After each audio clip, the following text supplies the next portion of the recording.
I am Rachael Woody. I'm here with Carl Dauenhauer. It's February 4th at Hauer of the Dauen Winery. Is that correct? That's correct. And our first question for you, Carl, is why wine? Pardon me? Why wine? Why wine?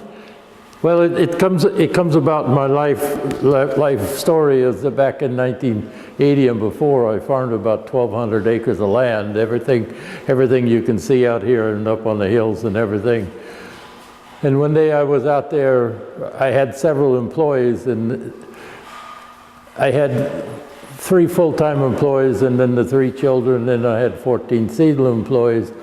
And one day I got away from the whole thing and I went up on the hill where there's grapes planted today, and we farmed that property, and I was plowing back and forth, and I was just, all of a sudden, I stopped the tractor, and then I took, and looking around, looking down, I could see home and everything, and I was looking, and all of a sudden, then I turned the tractor off and slid back and put my feet up on the dash, and I says, "What's in it for Carl?"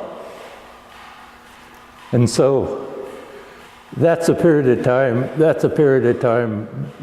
that I had to make a decision. I thought I had to make a decision. And so I had been following the wine industry for a long, long time, and Dick Erath was a good friend of mine. When Dick opened, we were one of his main accountants. And so anyway, and then we raised grape plants for Dick Erath in the time before there was major grape producer that grew vines and everything. We grew them for Dick, and so consequently I just thought that I need to do something. And you know, if I set aside 40 acres, what's 40 acres from 1,200? You know, it isn't very much. And so, but that's when the big culture shock started. I mean, it was real quick doing it, because I had a lot of people that I worked with, and so it was simple. And it just like, when we planted them 37 acres, we planted them in 2.5 hours, all the plants. And then then as you see in the pictures, then we started to cover the plants and prepare them. And then we did it altogether different than most people, because we watered the plants and we raised them to make them strong and vibrant to begin with, instead of just letting them struggle like some people did in those days. But at that time, we just went along, and we raised the plants and took ideas and different things. And so I belonged to the Oregon Horticulture Society, which at that time handled all the grape procedures and everything, just like they do strawberries and bush beans and everything today. But there's probably only about 18 of us that went to the grape symposium. It was down at Oregon State College at that time. And so then the time that I went, they asked anybody that had grapes, we were going to start an organization of fruit growers. And so I was there on the original momentum of that, and we worked through that, and then they started the Wine Growers Association. And with the help of Porter Lombard, I don't know if you know Porter Lombard. You do know Porter? He's a very good friend of mine. And so consequently, this is how we got started. And one of the reasons that I started to drink wine, I learned how to drink wine in 1954 in Tokyo, Japan. And the price of French Burgundy at that time, with the exchange and everything, was only about 75 cents a bottle. Okay, if you can imagine that, because of the exchange. And so that's when I was in the Korean conflict, and I was wounded, and so they sent me over there. So I spent a little time there in Japan, and then they sent me back. So it was in Japan that you were tasting Burgundy wine, which sort of set you down a path of enjoying wine. Is that correct?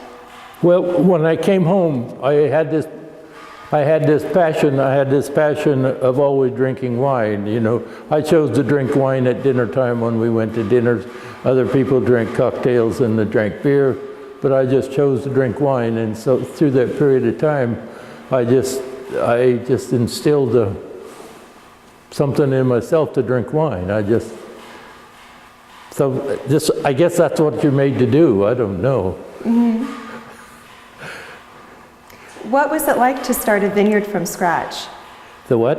What was it like to start the vineyard from scratch? Completely new. It was a real culture shock. You know, you just had small plants out there, and of course we used weed control at that period of time and different things, but all of a sudden, it's always been a secondary thing. I mean, the primary thing that we do is we farmed, and so this is kind of my project. I guess you can say that. At the present time, I have a 4-acre park that I started about 8 years ago, and started just with brush and made a beautiful 4 acres of beautiful lush grass. And one of my grandsons, the gentleman, Alan, has worked for me now as a winemaker, and he was married there last fall, and that's probably what we're going to do, is have several of the other grandchildren married there before we finish. And but you have to have something that belongs to yourself. And you can have a great immense of things, but if it doesn't belong to you, it really doesn't matter. It's just something to do every day. And for a little bit of interest for Linfield College, I took care of the football field for about 4 years, and I took care of it until the first national championship. And when they got the first national championship, and then all of a sudden the alumni decided that they could hire somebody to do the technical thing, and then I was invited to the party when they dug the piece of grass up and set it aside for the people who had played. I was invited to that party, so Linfield has been close to us. So we talked about it being a culture shock for you to start the vineyard. Did the winery come later, or was that at the same time? Yes, I never did have much strength in myself. When I was in high school, I made hard cider, and that turned out fairly well to most people's likings. But then in 1991, I took some fruit and made my first wine. And from 1991 to 1998 is when we got our license for the winery. I made wine, about 200 gallons or 250 gallons, and the family drank it. I mean, we have a very large family, so you know. And I say family, in 1950 I had 152 cousins, first cousins. Wow. And so there's still 32 of us alive yet today, and we get together 2 times a year for 7 days at a time. Wow. So we're big, close family. My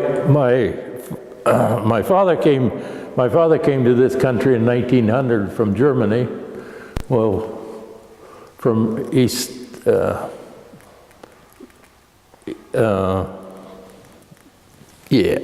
Anyway, down by the Black Sea, and my mother came in 1926, and so she was a lady of 20 years old when she came, and so. This is how I came about, and so it's all just a national heritage thing with us, and so. But family is very important to us, and so. But winemaking, like I said in '91, it just captured onto me, and made several wines, and then with the help of Dickie Rath and Myron. from Amity. Can't think of his last name, but anyway, Myron. Byron Redford? Yes, Myron Redford and Vicky, they're very nice. So these are the kind of people that I associated with in the past. And and then we started our first crop of grapes. We sold to to Dick Erath, and then for about 10 years, we sold all of our wine to Dick Erath. Wow. So, and that's basically what we did. And the winery is what the winery consists of is that in 1996, a winery kept me hanging out, and consequently we lost 120 ton of Pinot Noir. And so that's why we have a winery. I see. And what we do is we make sure we go around and we make sure when all the contracts, and the biggest share of what we do is we contract the sale of fruit to other wineries, and consequently if there's any fruit left over, then we pick them and we make wine out of it, and then we either sell it or we bulk it out to some other people. So we have several different ways to go with everything that we do. Excellent. Could you tell me what the name means, Hour of the Dauen, for the winery, what that connection is? Okay, if you go back into High German, you'll have a lot of problems. They speak several languages around. They speak Yiddish around, and then they speak Low German, and they speak High German, and so. But in High German, it means striking of the sunrise.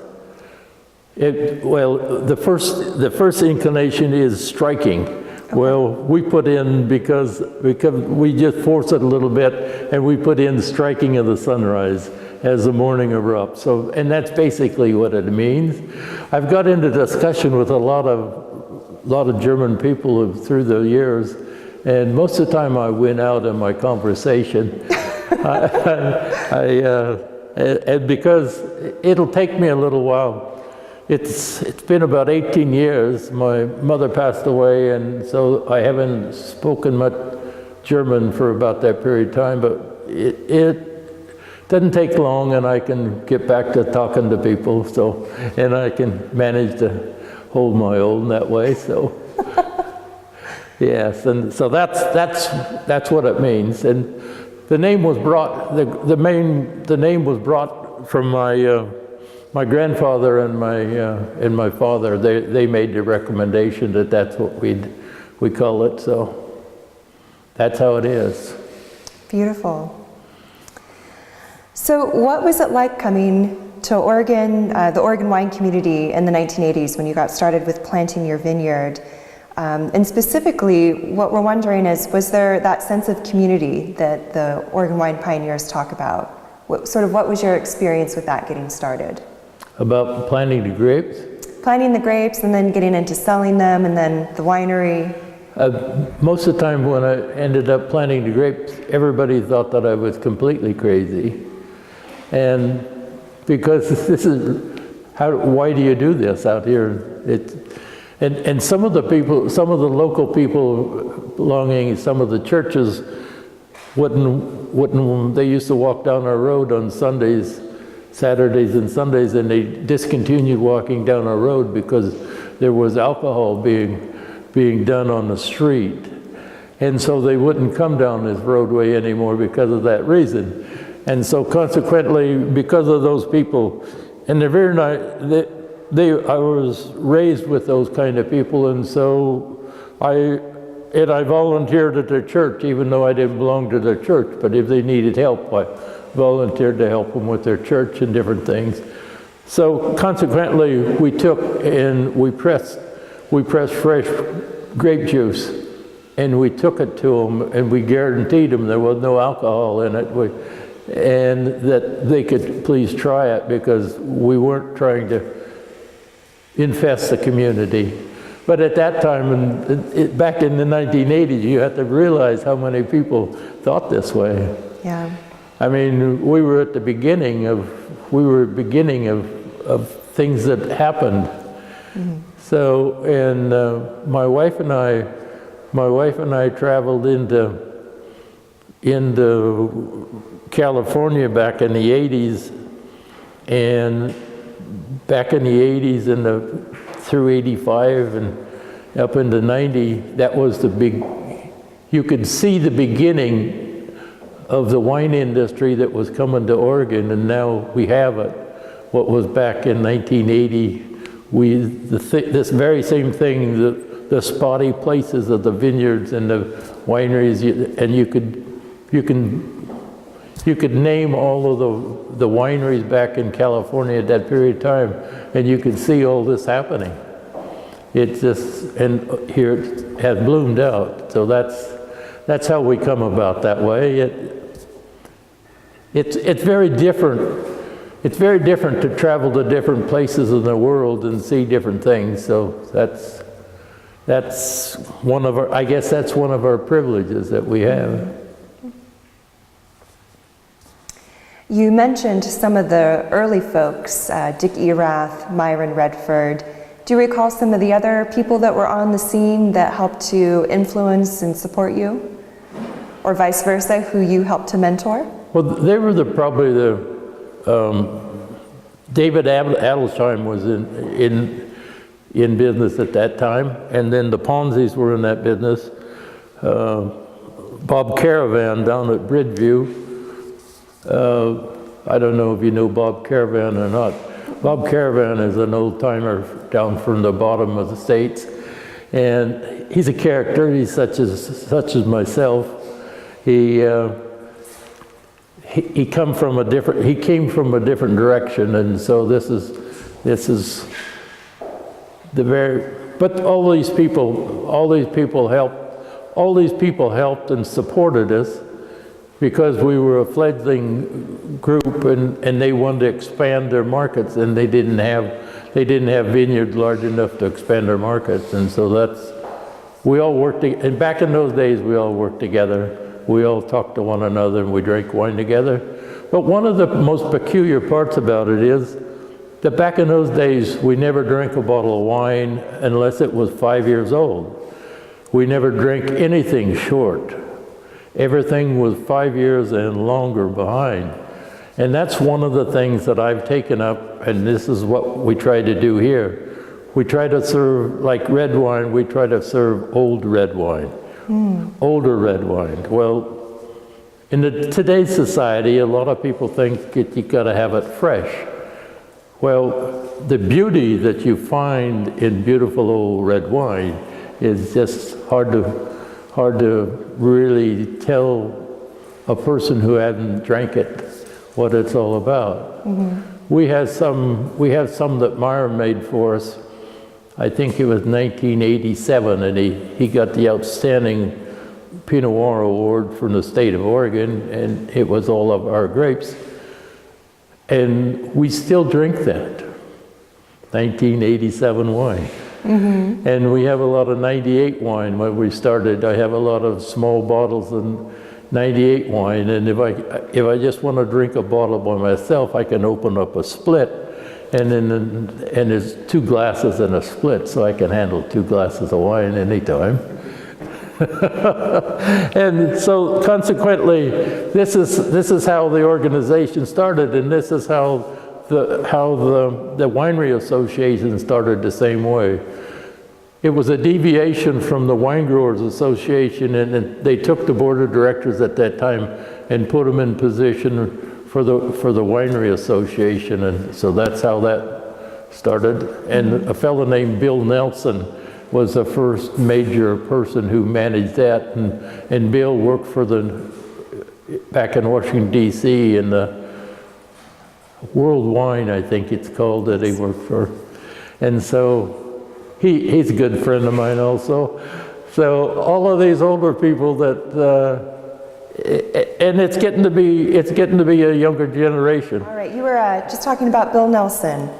Oh yeah, well, Bill has contacted me several times, but I belong to the National Association, and so and we commute back and forth whenever he's in town. We visit with one another, and always just the same way with Porter. Porter Lombard is the same place, same way when he stops. He always comes.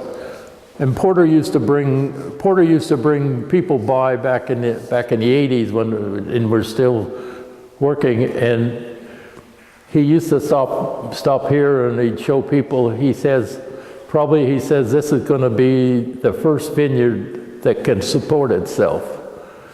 Oh, wow. And you make a profit. That's impressive. No, it is. It's just very impressive. But because I use a different type of trellis, and I probably don't adhere to everybody what everybody tells me what to adhere to, but we usually find people that are interested in quality fruit. And as long as you can grow quality fruit, it doesn't matter how much tonnage you put on the wire. Quality fruit is quality fruit. And it makes beautiful wine, so that's all we're interested in. Mm-hmm. But some people dislike my conversation about that, but the vineyard has carried us for a long, long time, so that's what it is. And one of the things is that everything that happens here is done by the family. All family members. Like my grandson at the present time, he'd been working with me now for 9 years. I sent him to Chemeketa, and he spent 3 years at the Chemeketa and came out of there. And then we have a program that then I taught him how to make wine after he supposedly learned how. But they have a different computation when they teach people. They teach everybody the practical ways and the things that you're supposed to do, but it doesn't cover all the areas in which you need to do something, and you need to do it immediately. You just can't wait to theorize this. You just have to taste the wine and understand you have to move. Mm-hmm. And so consequently, that's what I've taught him, and he's doing real well. So he also makes wine for another winery at the present time, besides he works here. So. And then I fill in for him when he's not available to be here. Mm-hmm. And then we have our own distribution route. We don't have a distributor, we do our own distribution route. That isn't well liked by most people, but this is another way that we can keep our product going down the road. So, mm-hmm. And this is how we do.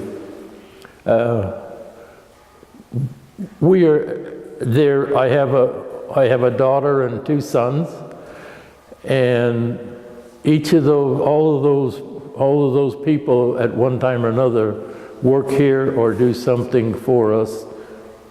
And even my grandchildren, I had one granddaughter that graduated from Oregon State, and she graduated and she couldn't get a job, and I says, well, I have a job, and I says, until you find a job, you probably won't like it, but I have a job for you.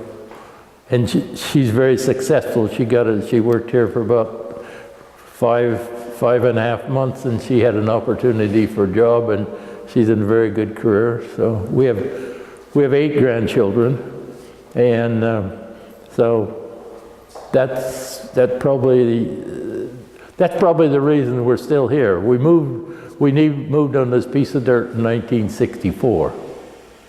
So we've been there ever since. And when we moved here, there wasn't much. And everything what you see today is something that my wife and I have built here, and the children. So mm-hmm. This is how we operate. We didn't come from any place else. I was born in Ballston, Oregon, which is 10 miles from here, and my wife was born in McCoy, which is about 10 miles from here. So we just haven't traveled very far, and but that's what we enjoy too. Mm-hmm. So, what were some of the challenges growing wine in Oregon? Some of the challenges is when we started and we planted the vineyard. One of the things is is our big challenge was nobody had raised grapes on flat ground. We're the first flat ground vineyard in the state of Oregon. And so consequently, nobody had any literature on how to take care of the vines. So we made the thing that we'll have 10-foot rows, and sometimes you'll see 5 and 6 foot rows up on the hill. But when you're up on the hills, it's curiosity, because when you're on the hills, there's slopes and different things and like that. And there's air drainage that travels up those slopes from the bottom because of the heat in the day. The heat heats up the bottom and it travels up through there. Well, we don't have that. When we have heat here, it stays here. And that's another thing too. We farm up there on Walnut Hill Road, and on that piece we put I put a thermometer, a high and a low thermometer, and we kept the daily temperatures, and we had one down here. We did it for a whole season, and every day we were 4 degrees warmer down here than it was up on the hill, probably because of the slightness in the evening when the hill would be shaded or what. But anyway, we were always warmer. But then we had to protect ourselves from mildew, and mildew was a big item, and so we manufactured a thing to take and to take care of the mildew, and we made a program, and it doesn't fit anybody else's program because it's specially built for us, and the reason you say it is the scars on my back will show you that this is the reason that we have it. When we made a mistake, most of the mistakes were our own mistakes, but that's how you learn things, by your mistakes. So consequently, we learned how to do that, and then the very best thing is the first crop of Pinot Noir. We had a beautiful crop of fledgling Pinot Noir. We probably had a half a ton, something like that. We were really proud of it. And we were looking at it one morning, we were looking at it, no, we need to pick this. And so, okay, we'll pick it tomorrow, okay? And tomorrow came, and guess what? Rain? No, the birds took it all. Oh no! The birds took it all. So anyway, then the bird began to be a problem, okay? So anyway, what the bird problem is, then we read some articles. We read some articles about a rotating pyramid. It's a three-sided, it's a pyramid. It sets and it rotates, it just rotates around and turns around and around. And it catches the light, catches the flash of the light. And it sends light in this direction and up here and then higher. And we found out that birds, or flashes of light bothers birds. And so when you get flashes of light, then that dispenses the birds. So we have 3 of them now. We started with 1 and it was satisfactory. So we have 3 of them, and we position them early in the season in the vineyard, and so we start to program early with the birds to keep the birds away. But there's time before that we had all kinds of things, and 3 or 4 people with shotguns and everything. And I believe last year, I think there was probably only about 12 shots shot in the whole total season to get rid of the birds. And so, and then we do use cannons. But we found out that as soon as you start a cannon, you attract birds. And when everybody else starts their cannons and they attract the birds, we don't move, we stay still, we don't move, and the birds stay away also. And I try to be very friendly with our neighbors. And it's unfortunate I don't have that book out here, but the neighbors, the new young neighbors moved in a couple years ago, and they walk in the vineyard. They walk every evening or such, and they took pictures of the vineyard from pruning on up through the beautiful, beautiful pictures, and they gave it to me for Christmas. Oh, lovely. And they thanked me for allowing them to do that.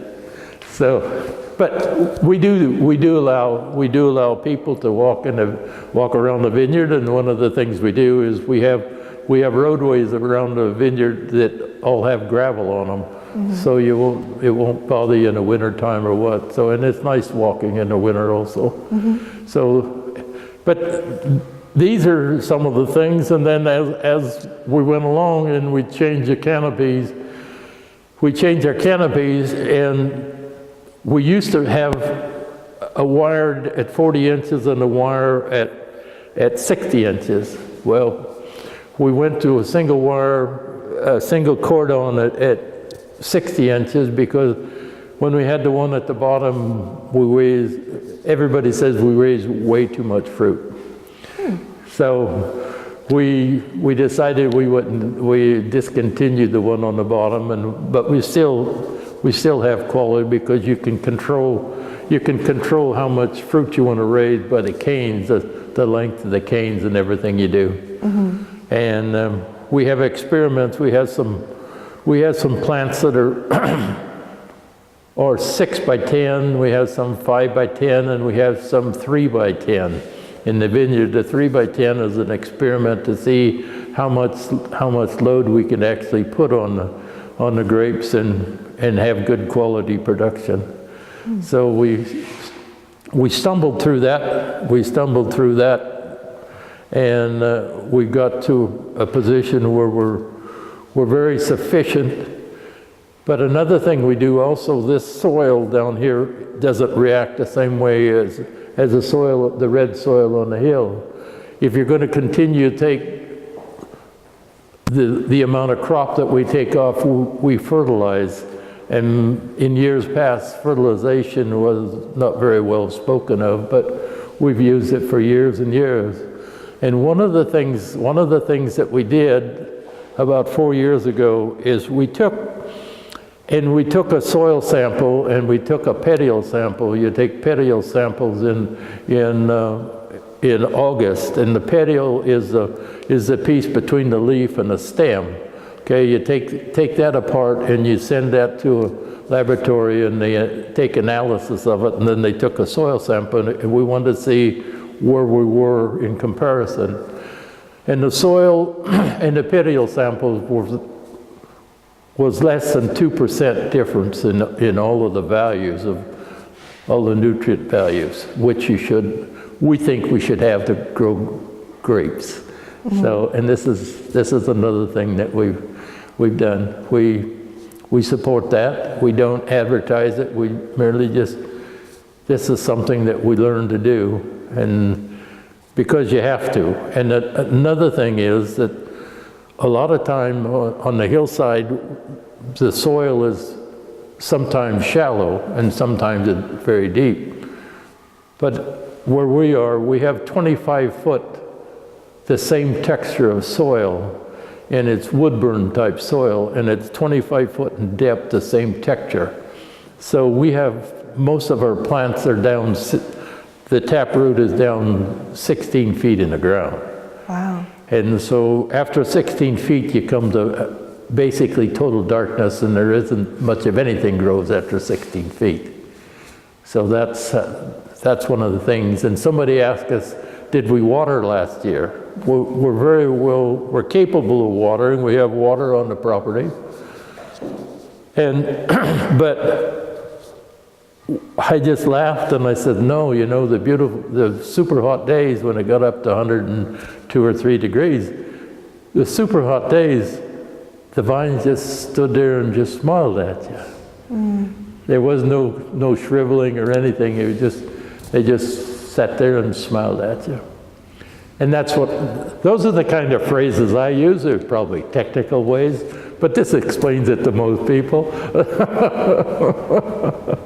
But these are some of the challenges. And then, like I says, when we started in the wine business, and we started selling wine and it was easy. It seemed a lot easier back in those days when we started back in 98, 99. But my daughter-in-law, she still had children and still had children at home and going to school, but anyway, she took it upon herself to do that, and she does that a couple of days a week. And so, and like I say, if we have bottling to do, we just tell some of the people in the family and they show up. Wow. Yeah, no, it's by osmosis, I guess you could call it osmosis. So, but anyway, this is how it's very simple operation. It's so simple, it's almost pathetic. So, but, and through the years, we've learned to let the plants take care of themselves. And so, we don't have a full-time person that goes to the vineyard. Sometimes we spray about every 14 days. We spray about every 14 days, but other than that, we never have somebody, there's nobody bothers the vines. And then there's certain times, like when it's bloom time, the period as it starts to bloom, we spray before that. And then we wait through the period about 3/4 bloom and we spray again. But nobody goes in the vineyard at all and nobody creates any dust. We don't want any dust to take and impregnate the blooms, and then that would cause botrytis in the fall. Okay? Now when a grape blooms, it has 4 beautiful petioles that stick up, and there are 4 beautiful blooms on every berry. So it's just a big fuzzy ball when it's in full bloom. So, and that's a beautiful time. That's a beautiful time too. And there's a period of time too, but with our type of, the way we train the vines, and when we train the vines, we bring the vines together, the cordons together, the 2 arms together, and when we tie it, we only have 1 tie, okay? So they're allowed to roll over or do whatever they want to. They can roll over and they won't break off or anything else. If you tied them in more positions, they would break off, have a tendency to break. These just roll with, everything is by nature. When the whole thing comes about, we have about 90% of the clusters are exposed to the major sunshine. And there's sometimes, if it's a real wet year, we'll have to pull some leaves on the eastern side, but most of the time we don't even pull leaves anymore. So it's a beautiful, it's turned to be a beautiful, beautiful vineyard. So. You covered a lot of wonderful things in that answer. I'm wondering if it's possible to summarize it in sort of like a philosophy. So if I were to ask you, what is your grape growing philosophy? Would you have an answer for me? One of the philosophies I have about it in the winery is cleanliness is close to godliness. That covers it all. Yes. That's the philosophy that I use. Yeah, no, everything we do in the vineyard is preventative maintenance. We don't do anything, we don't run after anything, we do it way before because we understand, because we live the vineyard. And somebody asked me the other day, and of course, and I must say on this thing, at the present time I'm 81 years old, and I do work. I help spray. We have 2 sprayer units that we use. My grandson and I use, and most of the time, on an average day, it'll take 2.5 days to spray the vineyard properly. If we really get into a bind, and something really has to happen, we can do it in a day and a half, but it's very, very long hours. But these are the things. it's part of just a living body and a living life, and that's how, I guess that's how we address it.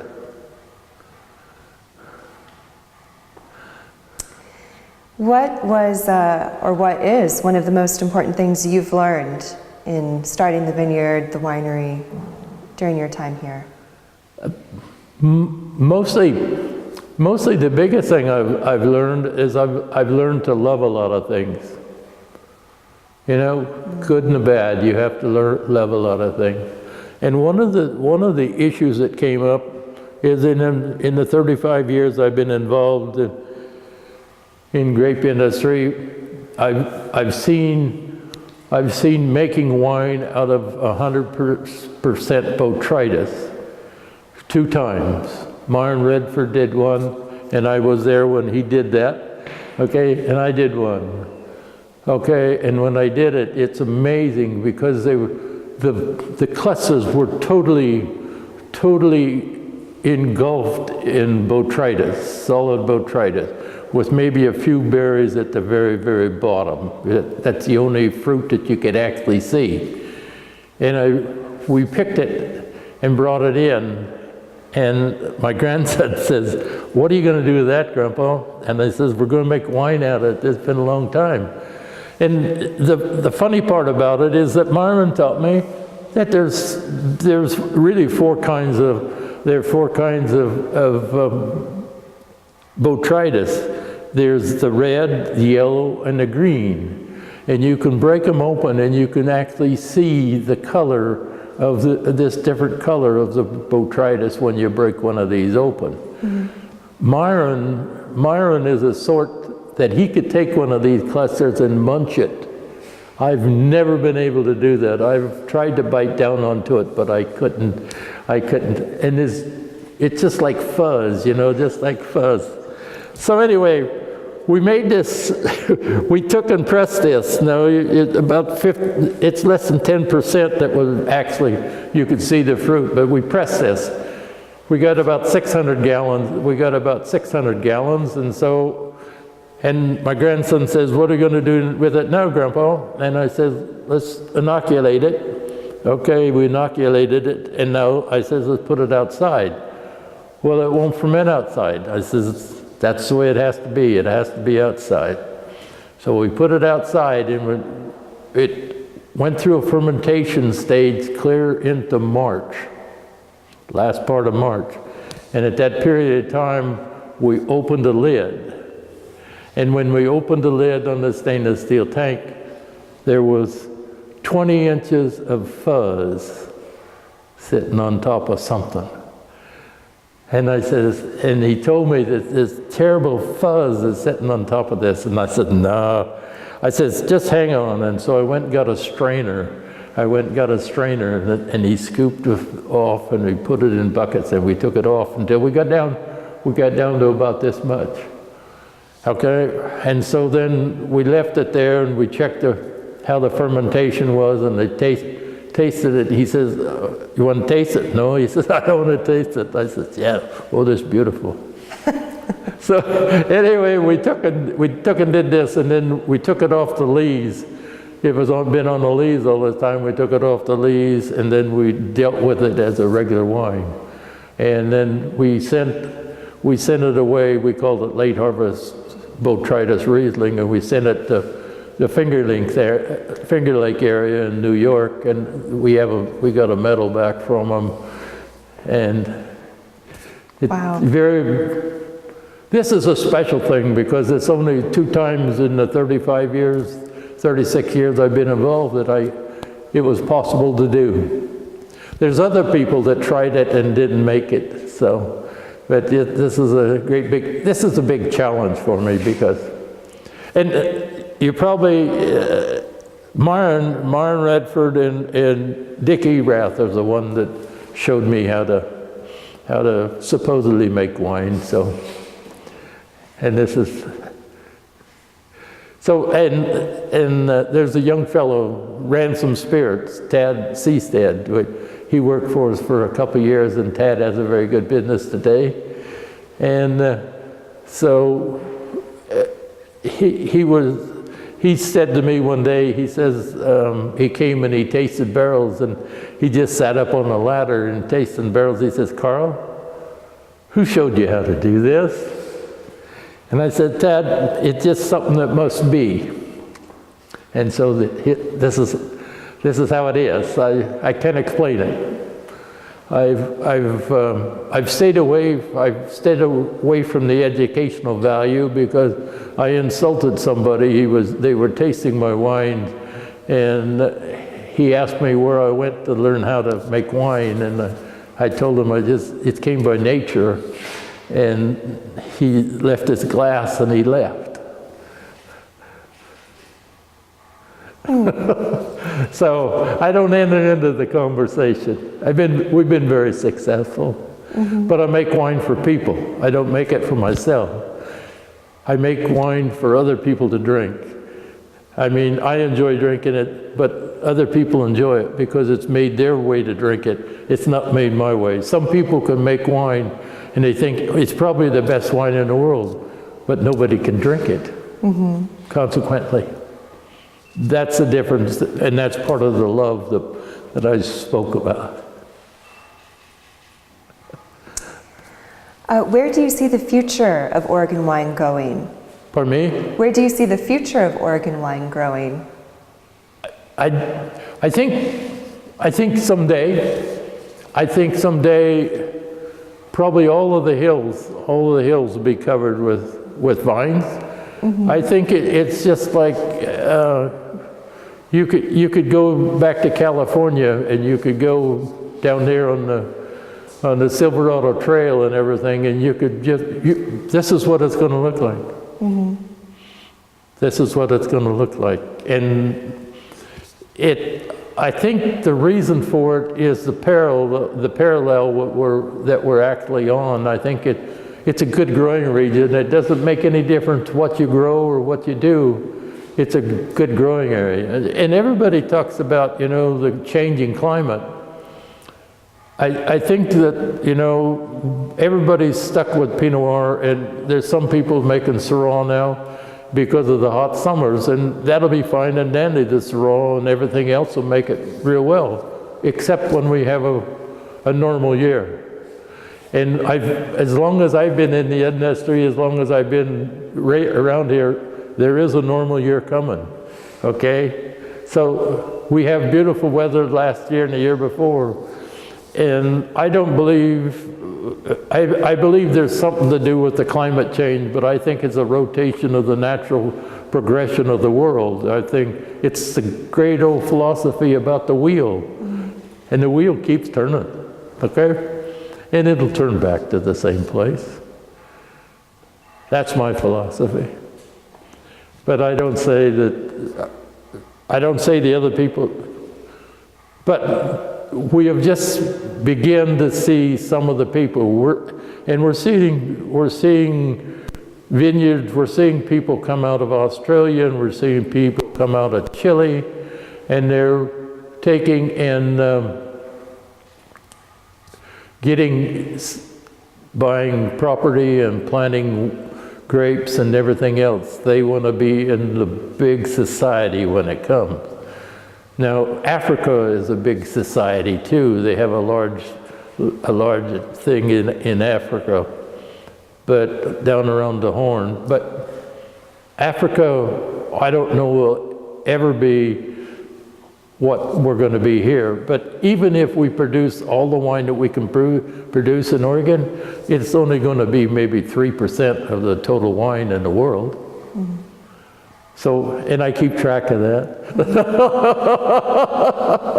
Yeah, I know. Yeah, well, Oregon right now doesn't even do 1% of what they sell in the United States. So, and everybody thinks, oh, there's too much. Well, primarily there's too much, but we're going to come into a position, and we're going to get into dollar and cents. There's a lot of high dollar wine, and the people that make high dollar wine, they rightfully so.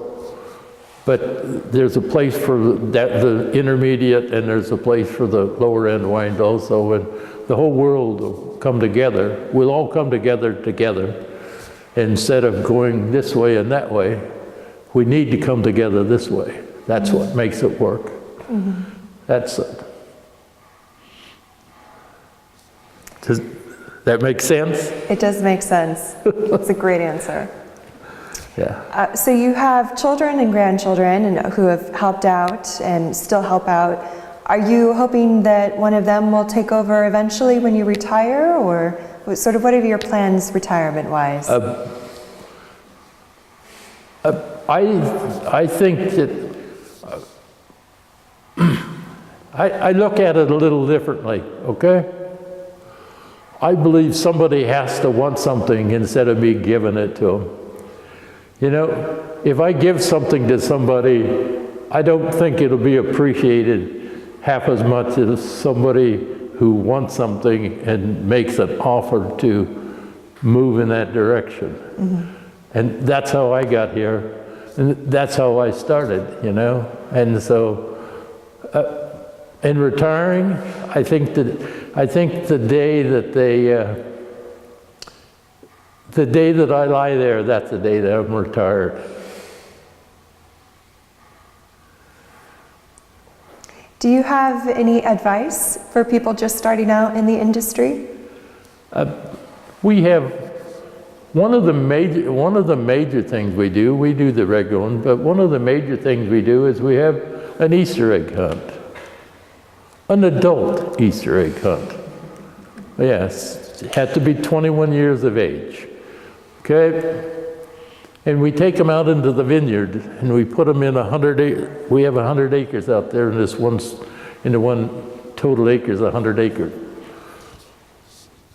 We had last year we hid 857 eggs, and people buy positions to come and hunt Easter eggs. Some on crutches, some with walkers, and they come to be a kid again. That's the only big one we have.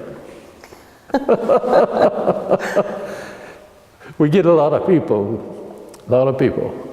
and they're different people, but they're just, and like I say, you know, they come, and there was one year, several years ago, we count noses to make sure everybody got out of the vineyard, and all of a sudden there was somebody that didn't get out of the vineyard, so we went looking for them, and so we went all over the vineyard, and we have a place in the back that looks down into the creek, and there's a big madrona tree, beautiful madrona tree.